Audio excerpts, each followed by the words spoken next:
So as you all know, in spite of the recent insanity that Robert Mueller is trying to unleash on behalf of his royal controllers, President Trump and President Putin are going to be meeting in Helsinki on Monday. And this meeting is really a result, in a sense, of a process that Mr. and Mrs. LaRouche have been fighting for 40 years. It is not occurring in a vacuum, and there's a dynamic internationally, which we may get into a bit later. But what I just wanted to say in background is that you realize we are now at July 14th, 2018. The election was November of 2016.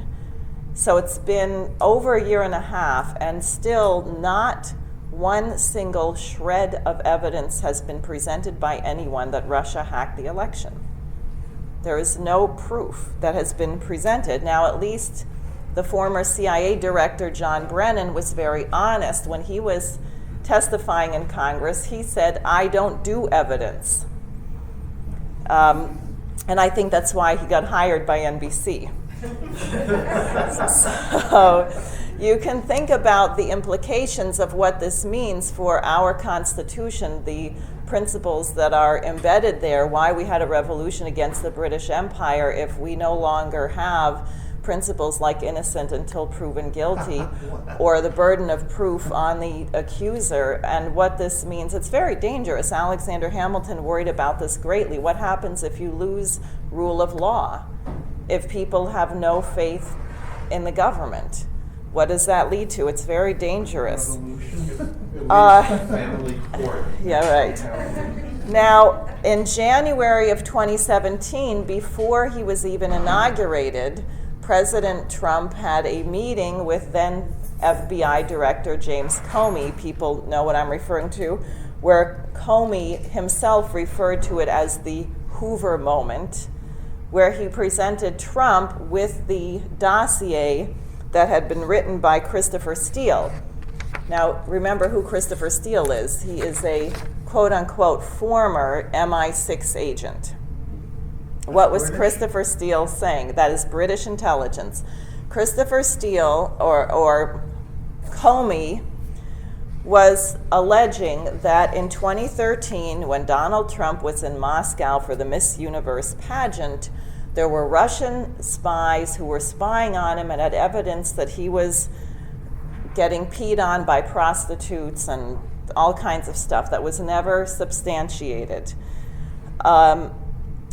Now, I have to say, when you're dealing with nuclear powers, these are the kind of tactics that are used by adolescents. And I was thinking about this whole dynamic and how much they have put into trying to stop Trump and Putin from meeting, trying to prevent the United States from having a productive, respectful relationship with Russia.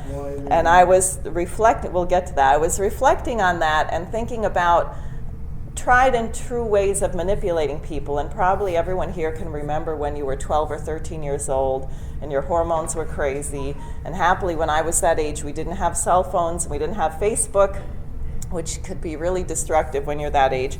And someone says to you, Julie says to me, "Maria thinks you're stupid." Well, what's the point of Julie telling me that Maria thinks I'm stupid?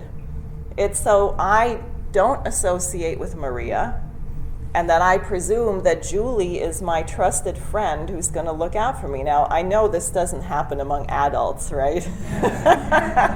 No one's ever been in a hostile work environment, have you? Oh, don't you know so-and-so really hates you? Come with, it is a total classic manipulation.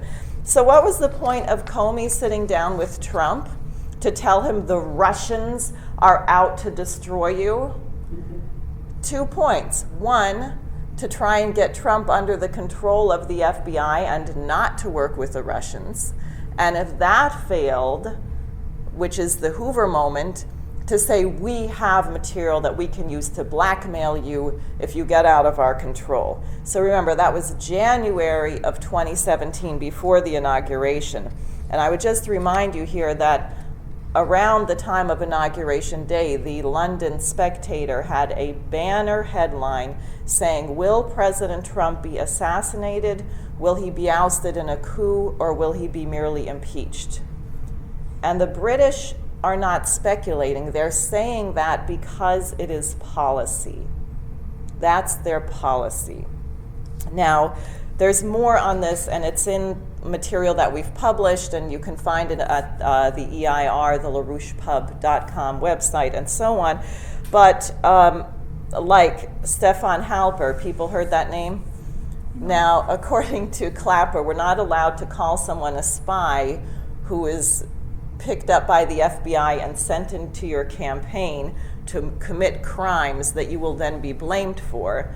But Stefan Halper was deployed in that way by the FBI to do that. So he was not a spy, according to the FBI, but he was deployed to do that. Who is Stefan Halper's best friend and mentor? Sir Richard Dearlove. Stefan Halper is nominally American, but he's teaching in Oxford in London. Sir Richard Dearlove, anyone know who that is? Former head of the MI6. He was the guy, so he was the boss of Christopher Steele.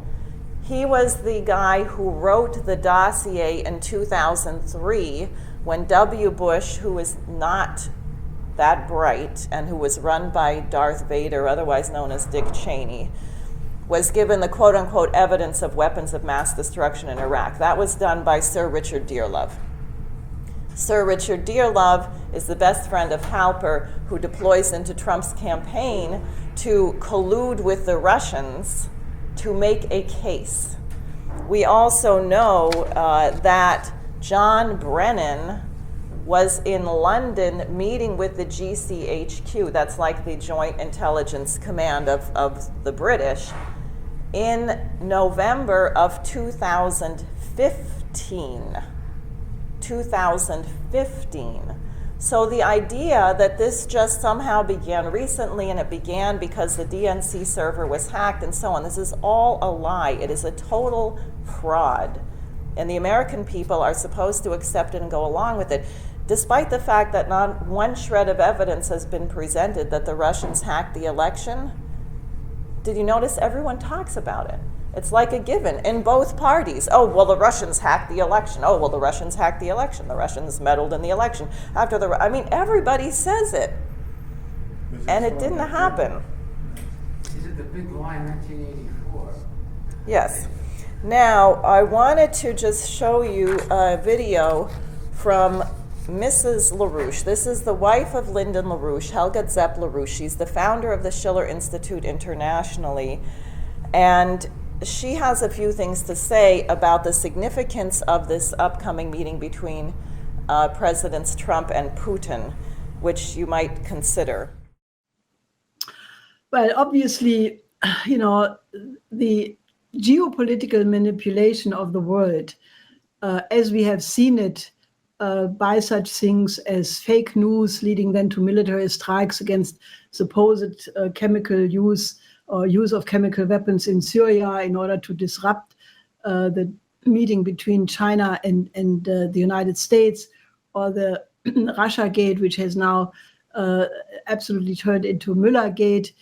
All of these things are happening because if you have a collaboration between the United States, Russia, China, with India now moving clearly closer, with Japan coming into this combination, then the possibility to manipulate in the typical British Empire way, to ally with the weakest against the stronger, or to play one side against the other, have factions in each country, this all will go out of the window. And, in a certain sense, I think Putin, who has managed to, become back clearly a world player, who has demonstrated through his intervention in Syria that there is no solution to the Middle East crisis without cooperation with Russia, that you cannot address international terrorism without working with Russia and China, and also obviously the pending danger of a financial crisis. All of these issues, which are absolutely crucial, could be solved if the adversarial relationship between the United States and Russia would disappear. Given the fact that there is a very strategic and deep strategic partnership between Russia and China already, and as I said, many countries are realigning. For example, Japan. Japan has undergone a tremendous reset of its policy in respect to Russia, but also recently in respect to working with the new Silk Road.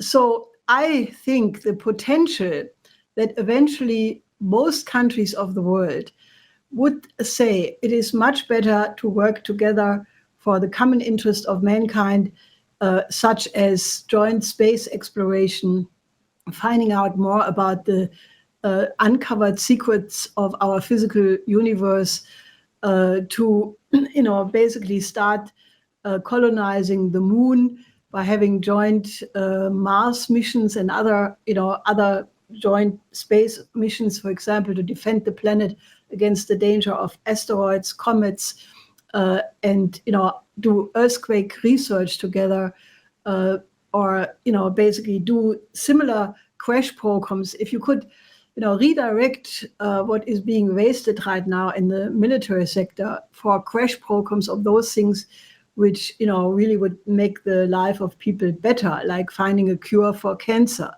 or other so far uncurable diseases, by also developing space medicine and connecting everybody, even in the most remote areas of the world, to a medical system, which could save many, many lives. I mean, there's so many beautiful things we could do. And I think I'm very optimistic that, we have a couple of leaders who are quite different in character. They're not all the same. They're not all, of one kind. But I think you have a philosopher king as a president of China. That's my deepest conviction.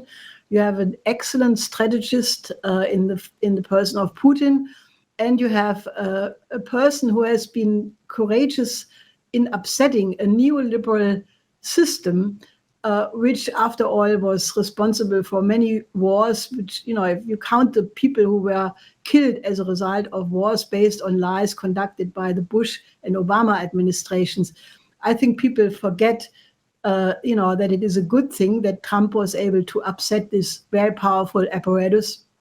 And, he has the inclination to try to improve the relationship with Russia and China. And despite the fact that he says sometimes things which, I have to say I disagree with, nevertheless, I have stuck my neck out early on by saying if Trump succeeds to get a good relationship between China and Russia and the United States, then he will go in history as one of the great presidents of American history.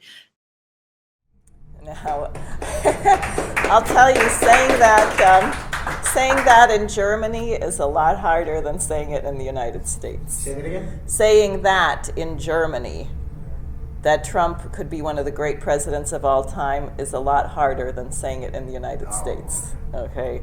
Now, here is what President Trump had to say about a meeting between him and Putin in an interview with BBC. They say, "What's your ultimate goal? What do you think?" He said, "Well, I can't tell you what would be the ultimate." What would be the ultimate? Well, let's see. No more nuclear weapons anywhere in the world would be the ultimate, okay? No more wars, no more problems, no more conflict. Let's find a cure to every disease known to mankind or womankind. Does that sound a little bit like what Mrs. LaRouche just said? It's remarkable. So the question is, what's so bad about this meeting? What is this? Mueller indicts 12 people on the eve of the meeting to try, and then Schumer says, stop, you can't go to Russia, or you can't go to Helsinki. What is, obviously this is all a fake. Remember, Mueller indicted all these Russians before, which was hilarious because he was counting on them staying in Russia because he didn't have any evidence. And then a couple of them called his bluff and showed up in court. And it's created quite a bit of trouble for Mueller because he doesn't have any evidence. But I guess John Brennan can come in there and say why you don't need it. At any rate, so the threat of this meeting is not about the present per se. It is about the future. It's about the potential. And right now, we continue to be in a revolutionary moment. You can think back to the Brexit vote. You can think about the election in 2016, what people thought was going to happen, what did happen. And we're in a revolutionary moment because the transatlantic system is completely bankrupt. It is doomed. This bubble that they have been building up by quantitative easing since the crash of 2008. Everyone probably remembers September 2008, Lehman Brothers went under, and the Congress was going to decide whether they were going to do the bailout. And everyone mobilized. In fact, the whole email system at the Capitol broke down because they were getting so many emails and calls saying no. I remember one congressman saying, I'm getting 2,000 calls and emails a day. Half of them are no, and the other half are hell no. So it was defeated, and then Bernanke came in and threatened martial law. This was on the eve of, it was September 2008. And said, if we don't do this bailout, we're going to have blood in the streets. We're going to have to impose martial law. Obama was a senator at the time. You know what Obama was doing? He was calling people in the Senate saying, I'm going to be the next president of the United States. And if you want to have any good standing with me, you've got to support the bailout. So Obama was part and parcel of this Wall Street bailout operation. So what we are in is an illusion. There is a bubble which is much bigger than the bubble of 2008, and it cannot be sustained because after 2008, we did nothing to change anything that caused the collapse. We did not increase production. We did not increase manufacturing. There is nothing in the real world to account for all the money that they put into circulation. So it has to collapse, and we are not the only people who know that, which means you're in a moment like when the Berlin Wall came down. A system is at its end. Our intent, and the intent of various people like Xi Jinping in China is leading, is that good riddance. It was a rotten system, and we can create a new system, a new order of relations among human beings, which is actually takes as its basis a conception of the dignity of man and the relationship of man to the Creator. Who is to lead this new order? What? What nation, what peoples are to lead this new order? Who's going to lead this? New world government, the world It's order. not a world government. It's World not a world nations. government. No, we've been under, and I'd prefer to hold questions till the end because I want to get through a lot of things. But on that point, let me just say, what we have been under is an insane system of geopolitics. People remember Henry Kissinger. You're fortunate if you don't remember Henry Kissinger, but he used to talk about balance of power. What does that mean? It means that we prop up this nation and then we crush that nation, then we prop up this nation, and we keep them always at perpetual war so that we can control, and that's the British and their lackeys in the US, which is Wall Street and this police state apparatus that Ian was talking about. So we've been under a crazy system, really since the end of World War II, where the Cold War, frankly, was created because the Russians were our allies. The Russians were our allies in the Civil War against the Confederacy. The Russians have been our allies in many very important points in American history. So now all of a sudden, the Soviet Union is our enemy, and how is that used? To control what we do and how you think, and to prevent the kind of breakout that you could have in scientific discoveries and the standard of living and other things for mankind. So we have a moment where we could have a new kind of world, what John Quincy Adams envisioned, or Henry and Matthew Carey wrote a whole book called Harmony of Interest, where what you see is that it's in your interest that other nations are stable and developed. That it's actually not in our interest to overthrow governments and turn countries over to ISIS.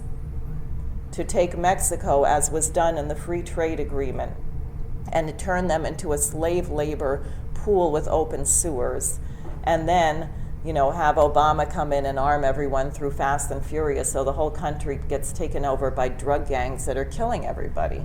is on this refugee question. Why would people risk their lives? Why would people get into boats and risk drowning in the Mediterranean, or being sold into sex slavery, or getting shot at the border? Why would people take that risk unless something horrible had been done in their country to cause them to want to flee? I mean, how many people want to have to learn a whole new language, a whole new culture, go somewhere where you have nothing? So there's been a policy of doing this. If you want to solve the immigration problem, you have to actually address it from that standpoint. And Trump is right on NAFTA. That thing was horrific. It was a horrific deal. And it destroyed both sides of the agreement, the US, Mexico, and frankly Canada in a certain degree. Although Canada needs to get rid of the Queen, and they'll do better. At any rate, so we have a moment where we can establish a new order. Now, for people here, I don't know how many of you are familiar with Lyndon LaRouche. If you are, raise your hand. LaRouche? No. Well, he's 95 years old now. I began working with LaRouche 30 years ago in 1988 when I was 9.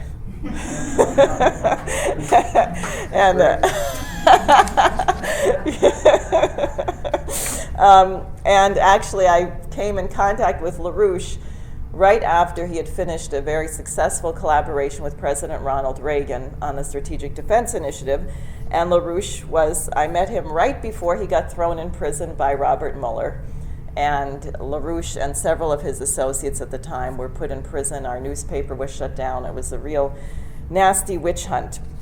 Now, I want you to get to know him. So first, I'd like you to hear from someone you may know, who is Roger Stone, who was one of the people who coordinated Trump's campaign, a longtime associate of Trump and Reagan. Roger Stone just spoke at a conference in Germany that was organized by LaRouche's wife, and I wanted you to hear a little bit about what he had to say.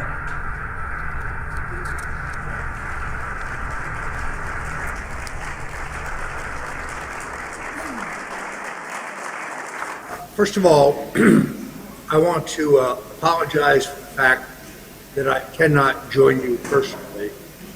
I very much appreciate the invitation of the Schiller Institute and my good friend Harley Schlanger, who arranged for this video presentation.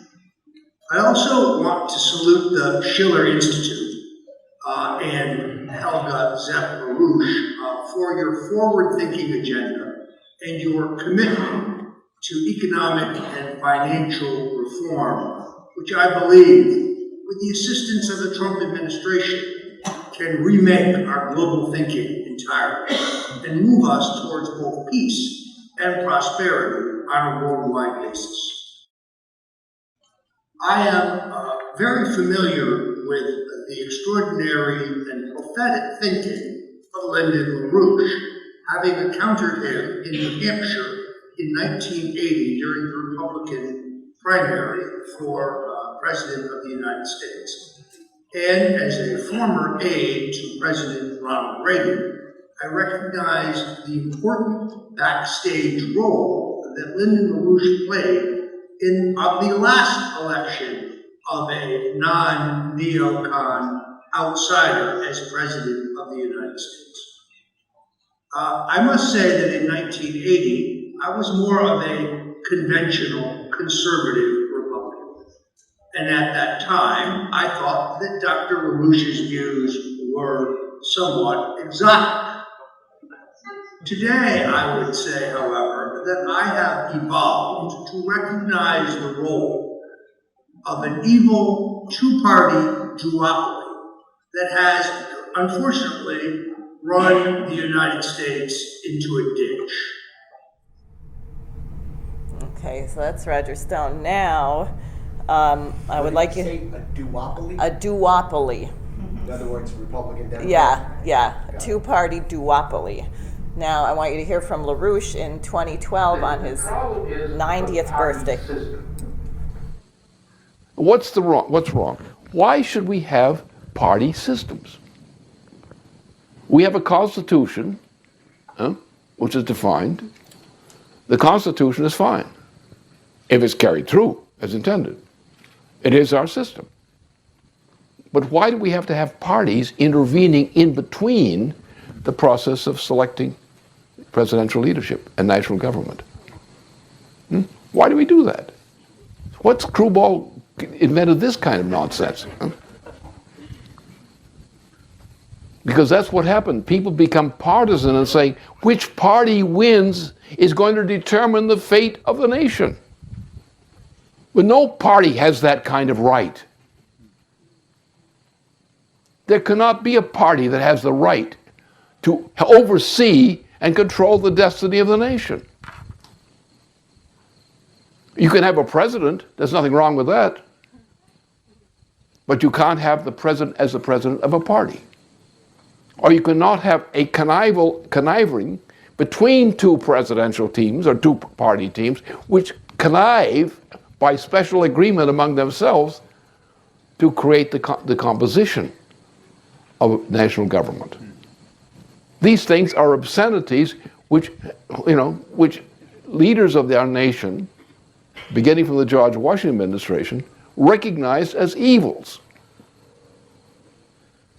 And the idea of going to a European kind of government, which is inherently corrupt by its very nature, not necessarily by the intention of the people or the intention of the politicians. They just don't know any better. The only solution, and the only way this can be done, is if we infect the population with the realization we do not want a party system. We have state governments, don't we, under our Constitution. We have local governments within state governments under our Constitution. We have bodies which the nation creates to perform functions of the federal government, the military and the rest of it. So we don't need parties.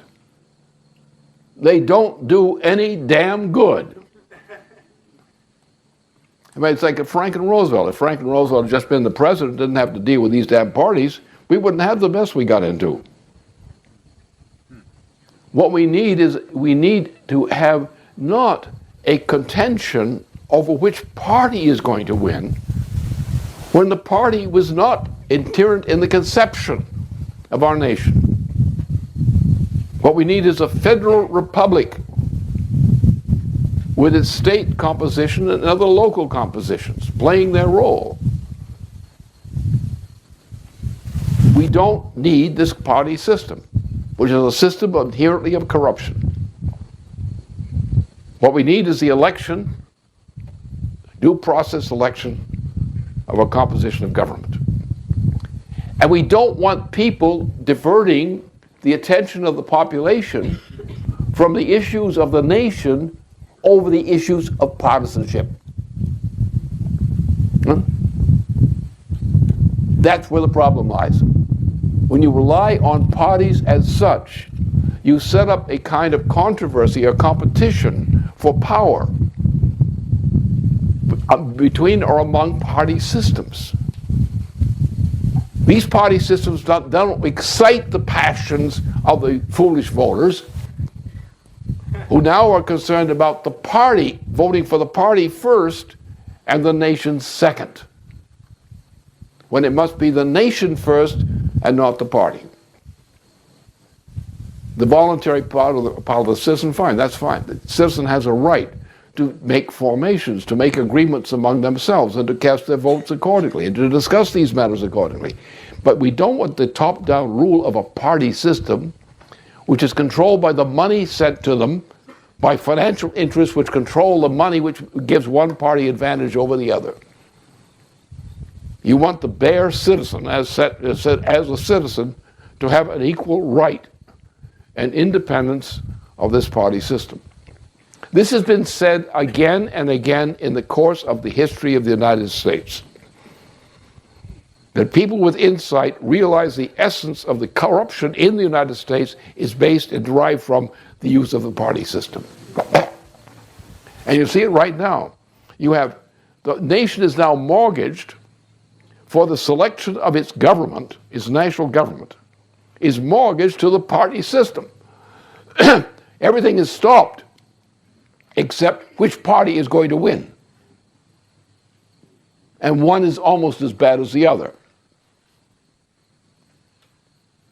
And why should we be spending our time selecting a government of two parties, neither of which is fit to be our government?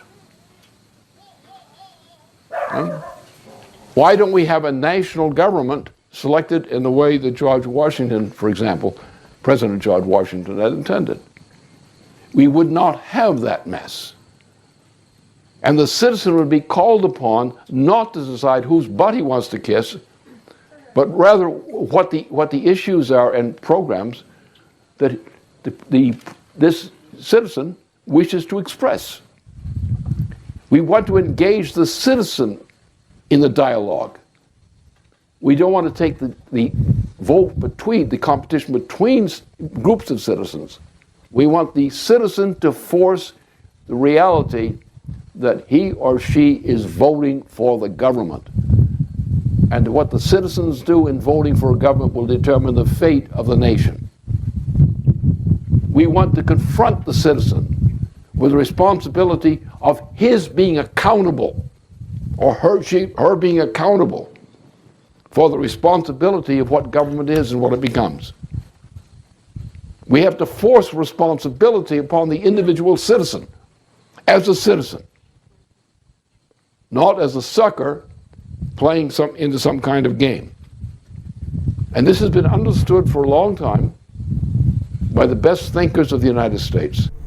Okay, I think you get the idea. So that's LaRouche at the age of 90. And that was the election between Obama and Mitt Romney, which people may remember. If you think back, it was that bad. So he said that in 2012. It's 2016. We saw exactly what happened. The election was a total rejection of party. And you saw what Roger Stone was referring to in the single-party duopoly, because everyone from the Bush family endorsed Hillary Clinton. Is that right? Yes, they all, not at all, they all endorsed Hillary. So it was the Bushes and Hillary and Obama all in one big, ugly criminal mess. We can talk about that at the end. Now, the solution to this mess is, aside from, well, what we have to get done in the United States, which is why we've circulated this pamphlet, is to talk about real economics. And I think we can start by what it is not. One example of what it is not is the, oh dear, it'll come back, legalization of marijuana, which will do absolutely nothing for the US excepting to make it worse and crazier. We were laughing in the office because they said, you legalize pot and we can tax it and use the revenue to fund infrastructure. Okay, who's going to build it? You want someone high running I mean, I'm sorry, but not me, not me. Next, okay, here's a quote from a genius. The headline is the Bergen Record. Giant Seagate proposed by feds for New Jersey and New York is slammed by environmentalists. And they quote a guy with the Fishermen's Association. The biggest problem we've had in trying to control flooding is that we throw concrete at everything, said Gil. I mean, talk to the people in Amsterdam about that. You think they'd like to get rid of the concrete? The whole city will be underwater. And what they're referring to specifically is a project that I particularly love and think should be built. You can show the next slide, which is a 5-mile-long Seagate, which would have really just stopped all of the damage from Sandy. That's down there, Sandy Hook, and up to the Rockaways. You can see it there. And it has, anyway, there's the whole thing. You can look at it. It's got swinging gates so boats and water and everything can go through. And when you have a storm, the gates come up. And then that entire New York harbor is protected. What is the name of it? I don't know. It was designed by Hal Crow. Breezy Point, that's it? Yeah, it's a storm surge barrier. The Army Corps of Engineers has 5 options, one of which is to do nothing. And then there's 4 of them which are different little barriers here and there. Some of my colleagues attended a meeting of these engineers in Manhattan who are very upset that this is not being done, or anything is being done. There's some crazy thing that's a U plan that they're building around the center of Lower Manhattan, and the engineers building it are beside themselves. They're saying this thing is a total piece of crap, it won't work, and we're here doing this, right? So you propose something that will work, and you have the geniuses say, oh no, don't use concrete to stop flooding, right? We can't have that. We've been, and they say, well, you know what happens when water comes up against the concrete, it's going to go down somewhere else. Well, perhaps it will, but I would say that the Port of Elizabeth, the Port of Newark, Manhattan, this whole area is very precious to protect. People remember, think about what's happened to the subway system in New York as a result of Sandy and the corrosion and everything else. So I'm putting the drug legalization and the environmentalism together, and you could say, well, maybe it's because one affects why you come up with the other. But the world is bankrupt. That is, that people would even consider that this is acceptable, that we do nothing and sit around and wait for the next hurricane, is really crazy. And LaRouche has been the leading economist on the planet for decades. He has actually never made a wrong economic forecast in his starting forecasting in the 1950s through the present. And to get at that, I would like you to consider, what is the value of money? Does money, does gold, even gold, what's its inherent value? What's its intrinsic value? Let me ask another question. These boys that were just in that cave in Thailand, if they had all the gold in the world or a suitcase full of $100 bills, would this have helped them? If you were on Mars, would it be good to have a suitcase full of $100 bills? You might be more interested in having water, oxygen, an atmosphere. There are certain things that we consider valuable, but here's another interesting point. We also don't measure economic growth in water and oxygen, although I would say it might be more suitable than measuring our progress in money. And I would suggest that maybe we should measure our economic success with a metric that's related to a goal that we would like to see for mankind. For example, what do we have right now? We have record heroin overdoses, record suicides. Is that a measure of economic success or failure? Is that something we want in the future or something we don't want? How about a massive increase in credit card debt and student loan debt, which is causing, and medical debt, which many people have? Children now have to live with their parents until they're 35 or 40 years old. So you can't get out and start a family. So the birth rate in the United States right now is the lowest that it's ever been in history. Is that a measure of economic success? Now, the interesting thing is that, can you go to the triple curve?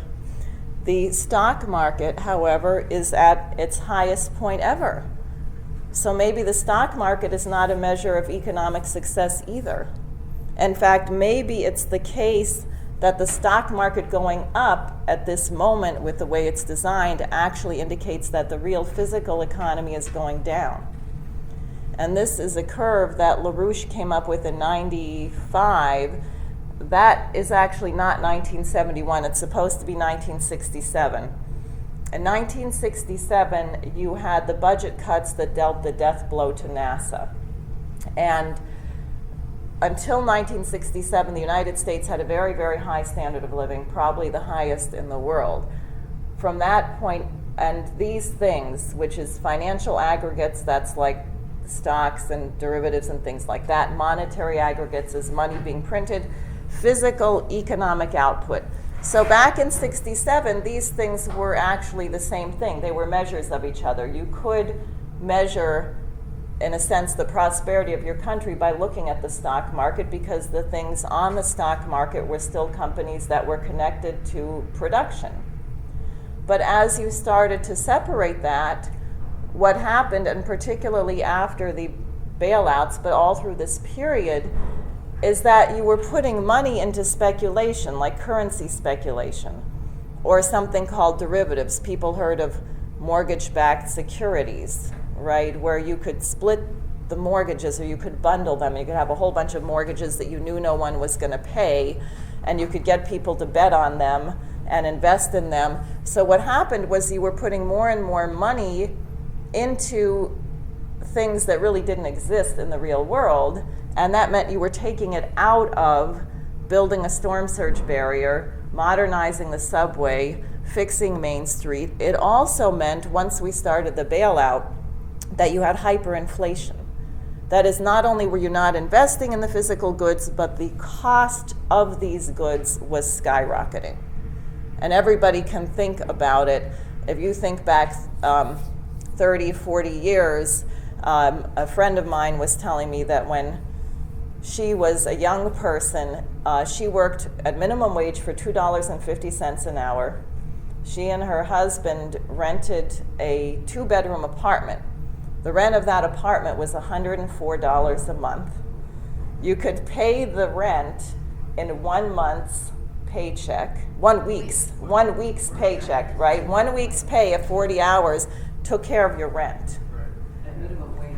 At minimum wage. And then you had everything left over for savings, for health care, for whatever. How is it today? How much of your paycheck goes into housing? 50%. Right? 50%, 90%, right? You have to choose between filling a prescription or buying food, or filling a prescription and heating your house. Or, I mean, why do we have massive homelessness. I don't think we even know what the homelessness really would be in the country if you counted all of the families that have moved in together, because people can no longer live. So what we've determined is that the stock market and money are not the ways to measure your economic success. So how do you measure it? Can we go to the next? Now here's something interesting. This is the growth of the population on the planet. And you can see way back there was hardly anyone.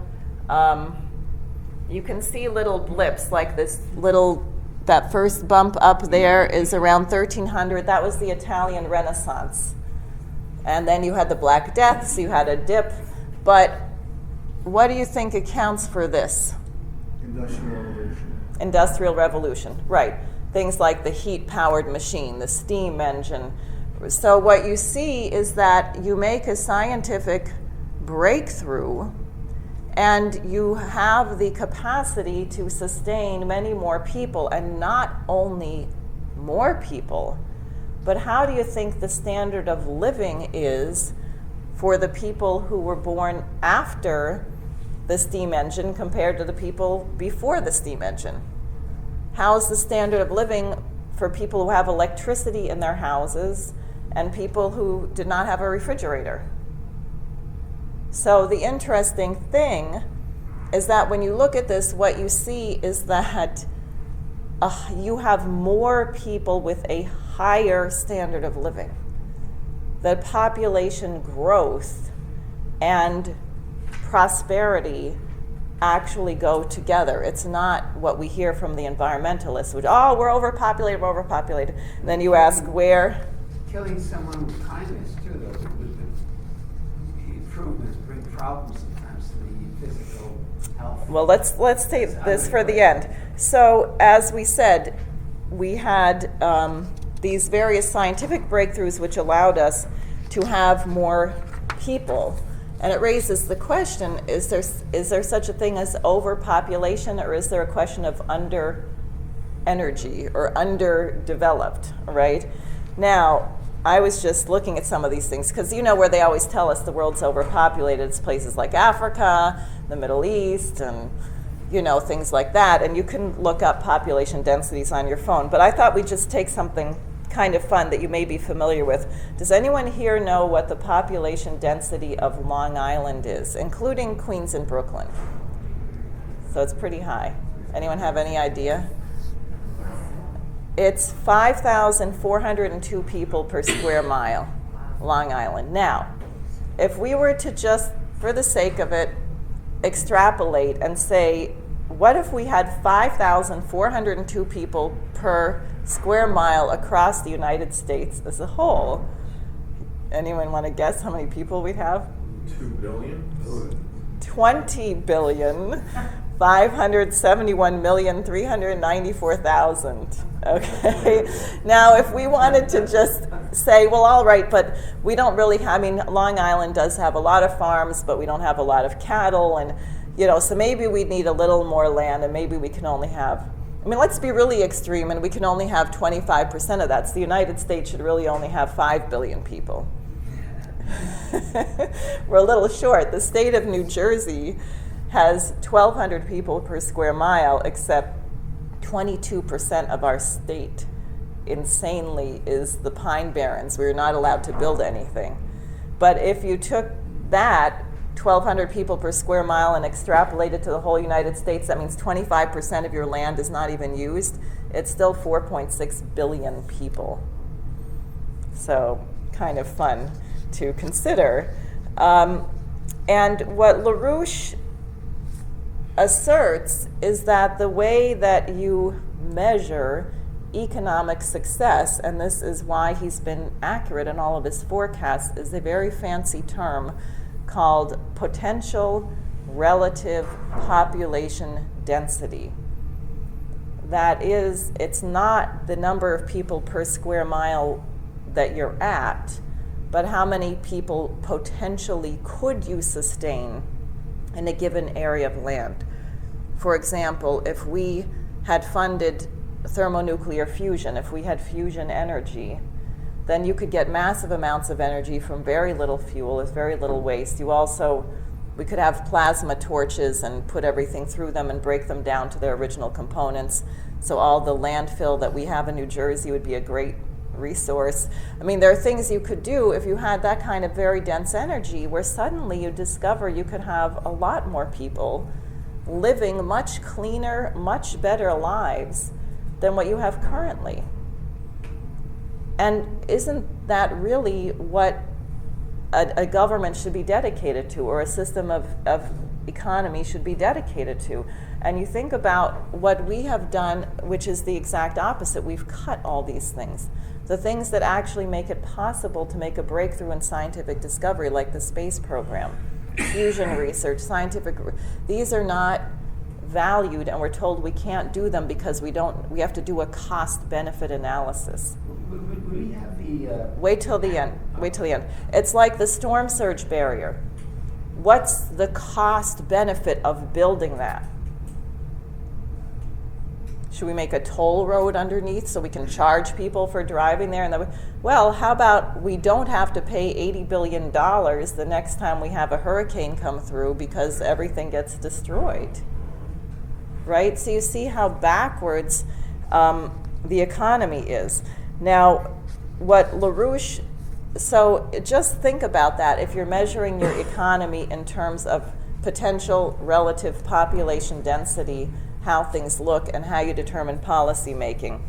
LaRouche wrote a program for the United States in 2014. It's called his 4 Laws.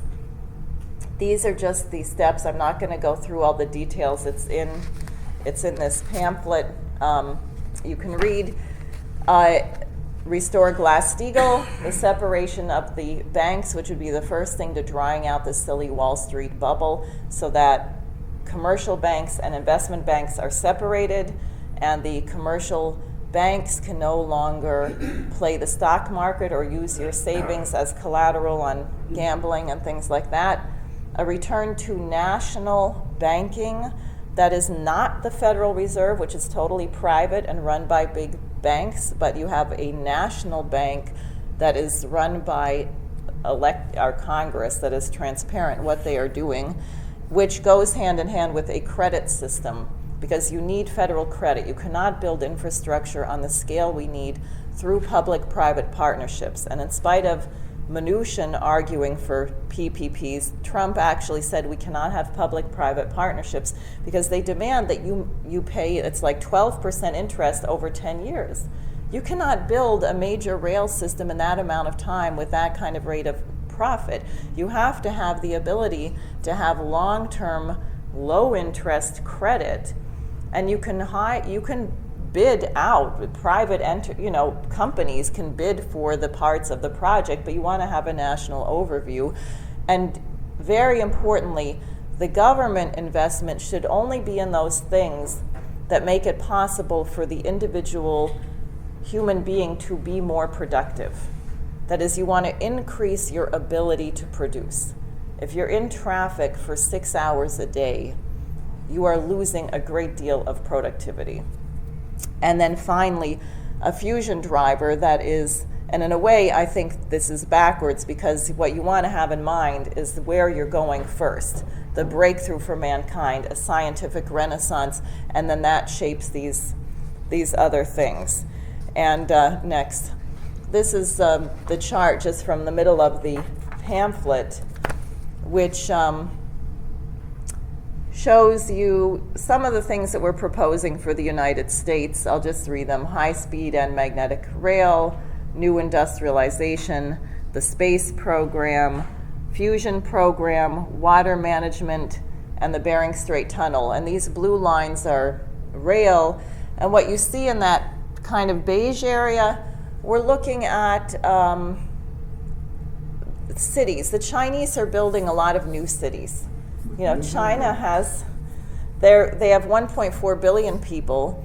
They have cities that have 20 million and so on, but they think once you get over 20 million or so, it's large. And what they're doing is building cities that are everywhere within an hour of each other, which with Chinese high-speed rail that goes 250 or 300 miles per hour, you can make them 50 miles apart. But you can have major cities which are part of a network. So you can think of the United States, if we were to say New York, maybe Boston and Philadelphia, and you would think of these cities as actually being related to each other because you could get between them in an hour or less than an hour, and think about how that would change your view of the United States and how the United States works. Now, I had another video, but I don't know if I should skip it or not. It's a program for Port-au-Prince, the capital of Haiti, which is incredible, absolutely incredible, and it just got trashed by the French, but I think they're going to get it back. I don't know. Do you want to see it or should I skip it? Yeah, let's see. Okay. Yeah.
gonna make the first donation.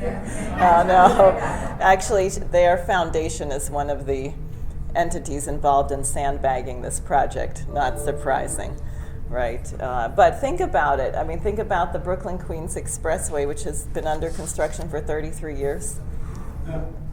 Right? So I will just conclude now by going back to what both President Trump and Mrs. LaRouche said about the upcoming summit, and ask everybody to think about where we could be if the British would get out of the way and let Trump and Putin have their meeting.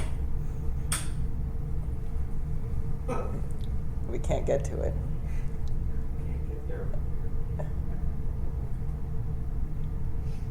There it is. There it is. It disappeared. There we go. Okay, so that's the conclusion. All right, fine.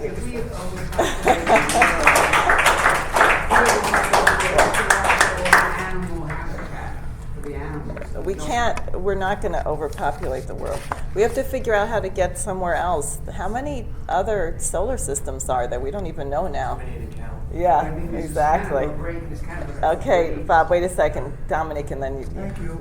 What about agriculture, like feeding the world population? Yes. I know America, we're pretty good. Russia, not bad.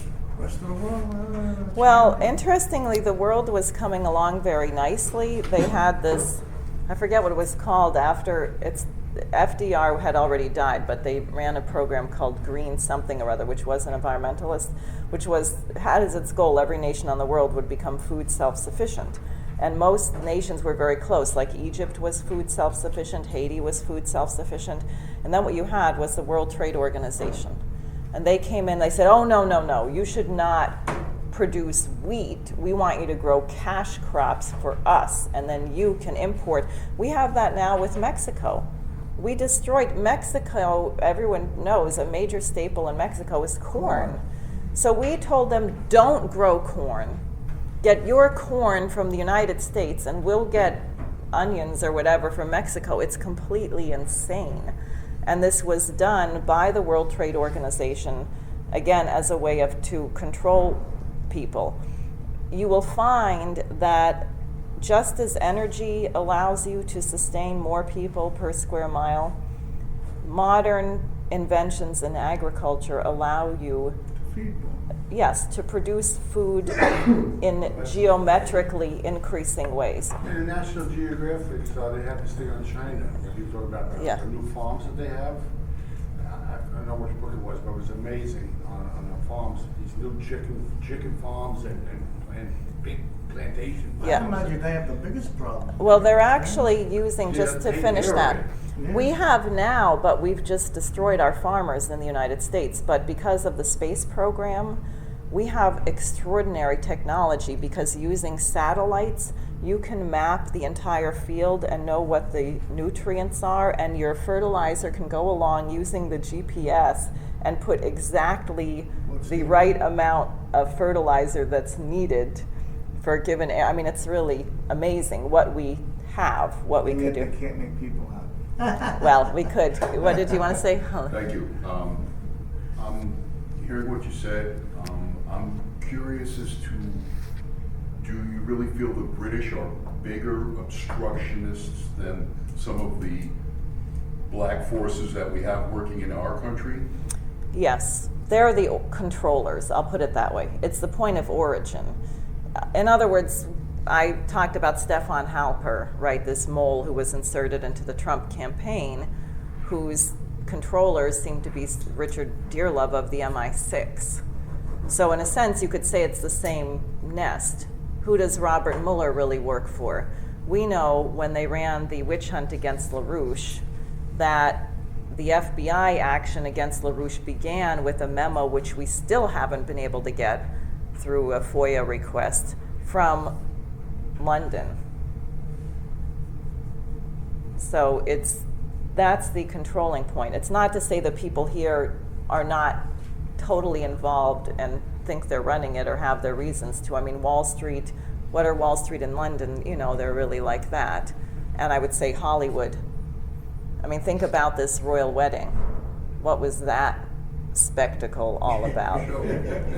But it's Hollywood and London, right, to further control the thinking of the American people. Yeah, yes. What about George Soros? George Soros? Yeah, sure. He, he handled the Queen's offshore money, which is how he had enough money that he could speculate and bring down entire national currencies on his own. And he has funded a lot of these so-called colored revolutions to overthrow governments. I mean, one of the things that hopefully Trump and Putin will take up is what happened in Ukraine. Because what happened in Ukraine in 2014 was that Yanukovych, the then leader of Ukraine, was being put under pressure to join the European Union. And Ukraine, as people know, is a very big nation. It had been part of the Soviet Union. And they produce a lot of very high tech, they have very good machine tools. And so their trade with Russia was in high tech areas, machine tools, rockets, things like that. Their trade with Western Europe was raw materials, slave labor. So Yanukovych said, well, why do we have to pick? Can't we keep trade with both? Because we don't want to cut off trade with Russia by joining the EU, because then we're just going to be peons in Western Europe. And when he refused to sign the agreement with the European Union, Victoria Nuland, formerly employed by Dick Cheney, then of Obama's State Department, got $5 billion into Ukraine to create a so-called colored revolution, to fund all these groups and foment violence. So they're throwing Molotov cocktails at the police. They overthrew Yanukovych, and they brought in people who had worked with the Nazis, who were marching around carrying swastikas and things like that. And there was a horrible situation in Odessa in 2014 where people who spoke Russian were the Russian groupings, because the country is still there's a large group of people who are ethnically Russian and so on. Anyway, there was a hideous scene where these people are all marched into a building and set on fire. So in Crimea, which was always part of Russia, was, the Sevastopol military bases there, it's like 90% Russian. The people of Crimea, seeing that Russian speakers were getting set on fire and things like that, had a referendum, and they voted overwhelmingly, 97%, to go back to Russia. But what do we hear? Putin invaded Crimea. Putin invaded Crimea. He took back Crimea. If they had pictures of people in Crimea demonstrating to get out of Russia, don't you think they would show it? Do you realize there is nobody in Crimea who is remotely interested in going back to Ukraine? But this is what George Soros and that's the kind of thing that they do. And they have and then what was fighting in Ukraine, they brought in people from Chechnya. They brought in all these terrorists. It's sort of like mercenaries. It's like what happened in Syria, right? They had people from about 50 different countries going in there to overthrow Assad and work for ISIS. Promoted by the CIA? Yes, that's right. And one of the things that Trump did was he ended the CIA program of arming Al-Qaeda, which was very important. But Care what not governments in power, let they control the money system.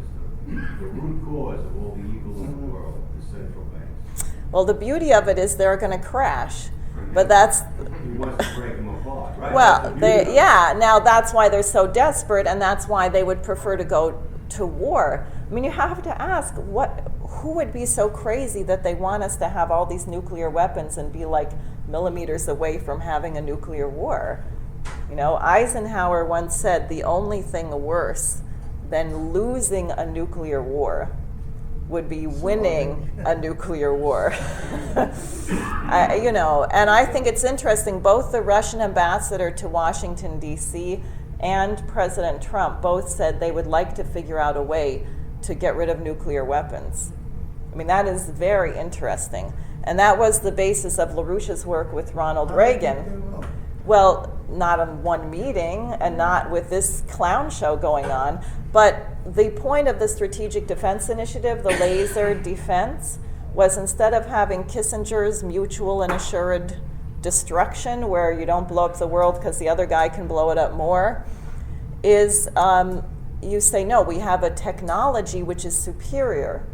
Reagan's famous speech in 1983, he said, will render nuclear missiles impotent and obsolete. Correct. So you defeat the nuclear threat with a superior technology. And LaRouche's point of the laser technologies is that it'll be like an Apollo program. Just like when we went to the moon, we go to all these spin-offs in all these different areas. If you developed a laser that could shoot down any, missile going faster than the speed of sound and so on, then what would that mean for medicine? What would that mean for automobile manufacturing? So it would drive the whole U.S. economy, which is, by the way, why the Soviet Union rejected Reagan's and LaRouche's offer, and why the Soviet Union went bankrupt, which LaRouche also warned them of, because he was Reagan's back channel to the Soviet Union.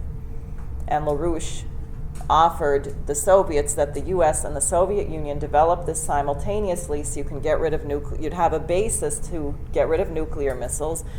And the Soviets rejected it. And LaRouche said, if you don't work with the U.S. and you take your economy and you suck everything into developing this on your own, I predict you're going to go bankrupt within 5 years. That was 83. Yeah, 6 years. He was off by a year, but he was exactly right. But anyway, as I was saying, I think we have an extraordinary opportunity right now, and I think we have a couple of problems. One is that the American population has been so crushed and so beaten down. Like, you see this video of what the plan is for Port-au-Prince. Why on earth do we tolerate what goes on with our transportation system in New York City? But people we act like it's normal, or that you have to pay $15 to cross a bridge. If I didn't represent LaRouche, I would put paper, is this being recorded? I would put paper over my license plate and organize a revolt and just say, to hell with these tolls. Why do we go, how much it costs to drive from New Jersey to LaGuardia Airport? And that's just the tolls, not let alone the damage that can get done to your car when the wheels fall off in a pothole, right? I mean, really, it is insane. So you have to, and I sort of have this image that we're going to make this shift. I'm very optimistic. I am really optimistic. We're going to make this shift, and the standard of living in the United States will transform. And we're going to look back on this period, and we're going to say, everybody was on drugs. I mean, they're going to say, what were we, how did we, we'll look at it as like a little dark age where we all were crazy for a while. Yes? What's LaRouche's latest forecast? So when the total economy implodes of the world, well, because it's the debt that cannot be sustained, what is his major plan? He's always very careful to say when, because these people have so many crazy bubbles they can make. Right. But we have an interesting situation now, which is the whole world economy will not collapse because of what China has done. And these other, well, they've created China, and then you have a formation called the BRICS, Brazil, Russia, India, right? And they're still growing, you mean? Yeah, they've created their own bank. They're still using dollars. It doesn't mean they're not. They're using but they've created their own banking system. In fact, they created a whole bank to protect against George Soros. They have a separate bank to protect against speculation. But and because what China has done is to invest in physical things. I love this. The propaganda is the Chinese are going to cause the collapse of the world economy because they've made all these poor little countries get into debt. Well, the poor little countries that are getting into debt are Ethiopia, which has its first modern railroad, and the standard of living is rising very dramatically. And people are saying Ethiopia, you think of it with children with distended bellies and so on, that Ethiopia may be the new China.